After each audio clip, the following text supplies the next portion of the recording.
Yes, we'll get there, my friends. All right, so Christmas time is here, and everybody done their Christmas shopping? We're done now, you guys haven't even started? See, I feel the older you get, now I've been with my wife for almost 20 years now, and the problem becomes that she's already got it. You know, I don't know what to get her anymore, because, you know, when you guys are young, you walk through, oh, I like this sweater, oh, look, he'll look fabulous in this, and I'm like, oh, fuck, she's got that, she's got that, she's got that, she's got that. But Christmas carols really get me in the mood. I love Christmas. I am such a Christmas freak. But they're like crack cocaine. Once you start on them, you just can't stop. You know what I'm saying? You start whistling one. I drive a bus all day, and I started whistling, and by the end of the bus ride, man, everybody was like, dude, stop. It's really not going to be good. You're going to be stuck on it. And besides, they never tell you anything that's true. I would like somebody to write a Christmas song about somebody's actual life. You know? So I decided to do that. I'm going to perform it for you here. All right? So it goes a little something like this. Oh, there's no one getting laid on the holidays because all the fucking coats are on the bed. Oh, we'll go and have our Christmas lunch at Grandma's house and dessert at Grandma's house if she's not dead. Oh, we'll listen to the stories unfold again this year, even though we hear them every holiday. Little Susie's getting boobies and a training bra this year. Cousin Dan is in the pen again for assault. They give you 5 to 10. Oh, dysfunction is a trait that all families possess, and mine has it, and a whole lot more. All right, well that's just. I'm still a work in progress. But I did some Christmas shopping with my wife this year, and I call it marathon shopping, because by the end of this thing, it was like I'd run a fucking marathon. We did 10 straight hours at the mall. The next day, the insides of my thighs, my feet were friggin' killing me.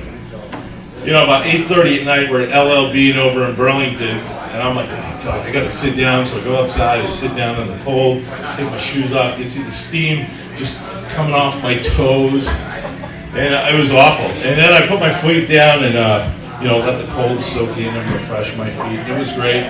So then I went back inside, got my wife, and we were leaving, and she goes, by any chance, did you sit in the blue chair? I said, yes, I did. Why? And she points over, and apparently the condensation from the bottom of my feet had put 2 perfect little ice footprints in front of this thing. It was just unbelievable. It was like, you couldn't ask for more. But then the next day, the next thing we went into the bookstore. My wife loves books. She absolutely goes nuts in that place. And I met this woman who was making me a coffee, and she's telling me all about her marriage. She just got married this year, and she was telling me that she was having problems. Her husband's parents had just gotten divorced, and it was, they're always like telling, giving her little pieces of advice. You should really do this, you should really do that. And I told her straight up, I said, listen, the difference between outlaws and in-laws are, outlaws you want to. Okay? The God's honest truth, man. And I said, now I've been happily married for 17 years, and I got a couple pieces of advice that I can give you. The first one is never take advice from people who are divorced or single. Because marriage is a game, and if you're single, you're sitting on the sidelines. You're not actually involved in the game.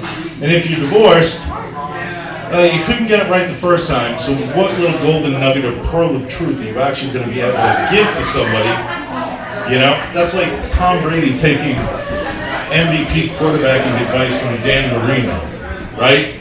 Because Dan Marino was a great quarterback. He was a hell of an arm, cannon for an arm. When he came to the Super Bowl, he didn't get shit done. Okay?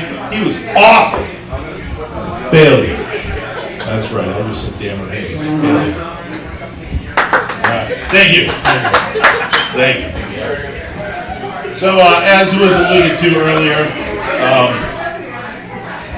have a small little problem. Now, my wife I don't know how she does it. I happen to look like Peter Griffin from The Family Guy.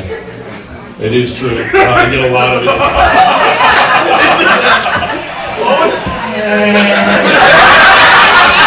That's right.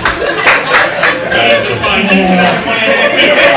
Thank you so much. I'm kidding, for Christ's sake. I'm not serious. That's expensive. Me either. The fact that I can hopefully I can't tell you that I'm generous. I think I can't spend the money. That sounded like me yesterday. But it got me into trouble once. I was working at Home Depot with Mr. Riley over there, and for Halloween I decided to go as Peter Griffin, and I actually got called into the manager's office for making obscene PA messages over the PA. I said, it was little things like, oh, for the love of God, you just he's got Major Wood, and now he's looking for strippers in Black Hawk. Anybody touch Black Hawk? Anybody? Cleveland? I love Black Hawk.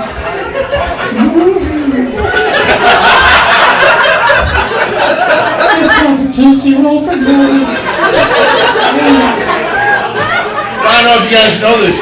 They're actually going to be shooting a live-action movie of Family Guy, and I don't know if I should be telling you this, but I signed up to be the bedroom double, you know, because the guy's like afraid he got his ass shown, and I practiced because they gave me a script to read, and my wife hates it because like we'll be in the middle of making love, I'll be like, oh yeah,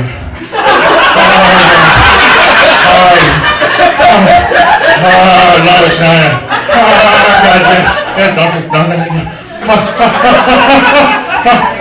Now.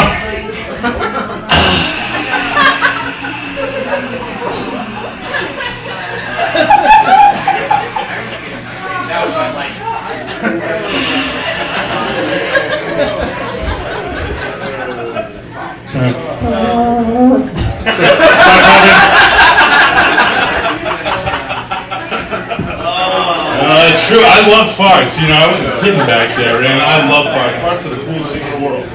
Yeah, it's because you find so many ways to do them, and I love them when they're inappropriate. You know what I'm saying? You're sitting in church, and you know, Brother Bob's next to you, and I start laughing. Oh, the minister's like, Brother Skip, what's the deal? Oh, I'm exercising the demons. Oh God. Oh God! But I love the art of the fart. I should write a book about that. Right? Art of the fart. I taught my son. He loves farts too. He's fabulous. We started off with the basic dad one. Pull my finger. And my son will do that. He may not have one lined up, and he will. You know, and it's fantastic. And we really go with that.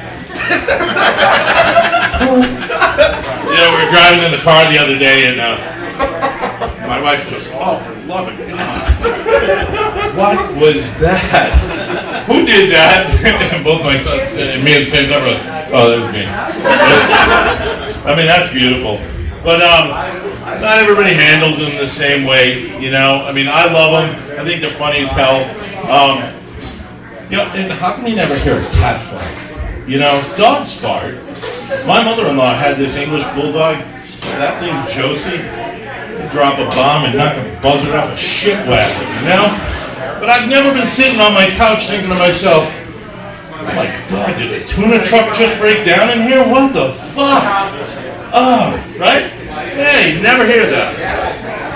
But I had a friend of mine, this is a true story, but back before I met her, she had actually gone to the hospital on her honeymoon after 3 days with abdominal cramping because she was so embarrassed to fart in front of her husband that she held it in for 3 days. I didn't even know that was even possible. But this is God's honest truth. So she goes to the hospital. I'm like, well, how did they get it out? She goes, oh, it's really simple. What they do is they take a little tube, they grease it up, and they stick it in your rectum, and they pierce a little methane bubble, and the gas comes out. And I thought, that is friggin' awesome. That is awesome. That is the funniest thing I've ever heard. And I swear to God, 2 days later, I'm reading a book, and it's about the St. Clarita Hospital fire in 1952. The exact same thing happened. A woman goes into the hospital after 4 days of not being able to pass gas. She's sitting on the table, naked, ass up in the air, elbows on the table. I know, isn't that, you're gonna have that later.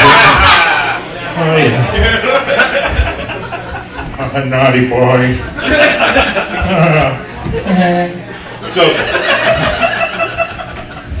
So she's bent over like this thing, and the difference was between now and back then is, back then everybody smoked cigarettes. Even in the hospitals, people smoked cigarettes. Doctors would smoke them because they didn't know that smoking was bad for you back then.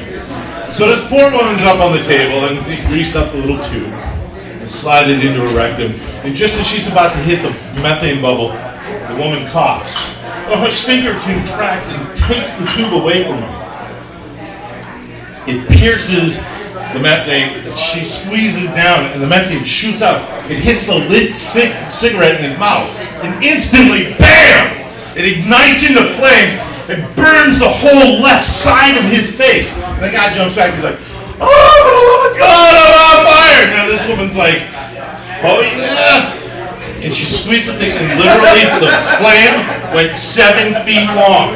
Picture this woman with a 7-foot rectal flamethrower coming on her ass, and she's looking around, and it ignites the drapes in between the two beds, and I swear to God, there's smoke everywhere. This woman's got this poor fire just blowing out. Guy screaming on the floor, oh my God, my face! And an oxygen tank ignites, and it kills 3 people.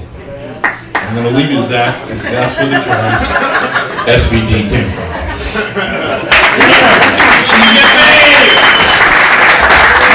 Thank you very much so much. Really? How so? Well, you got... Skip Durham, everybody!